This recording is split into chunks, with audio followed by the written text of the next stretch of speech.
Kamusta po sa inyong lahat? You are watching So Janelle and I'm your host, Janelle So.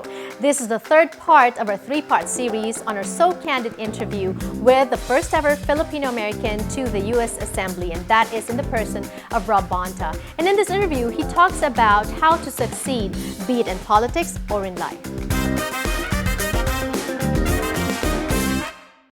I think my greatest accomplishment for the Filipino-American community is Assembly Bill 123, which requires that the contributions of Filipino-Americans to the California farm labor movement be taught in our public schools in California.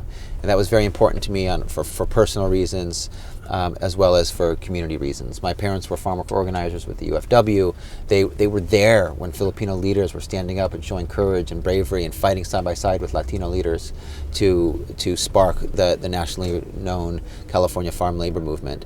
And I grew up knowing about that because we lived in La Paz in the headquarters in elementary, middle school, and high school, and then also in college. I never saw anything about Filipino Americans making that contribution, but I knew it to be true from my own personal experience. And so when I was elected into the state legislature, that was one of the first bills I introduced. It was personally important to me and important to the community, and important to our elders, our manongs and manangs who had fought, who had taken that risk, who stood up for what was right, and then had been largely forgotten since then, and deserve to be recognized and remembered for their work. And then also for our young children in the community and the young people in the next generation, I wanted them to be able to open up a textbook in school and read with pride of the great contributions, of the courage, of the commitment to social justice of their own Filipino American community. And so now that will happen. So since you're also the first Assembly member of Filipino descent in California, you're considered as a role model to us Filipinos. Is there pressure in that? And what do you think makes you a good role model and a good public servant? Thank you. I embrace the culture, have the pride, but it's not all of who I am. And so that's important too. We're in the most diverse, beautiful state in this country.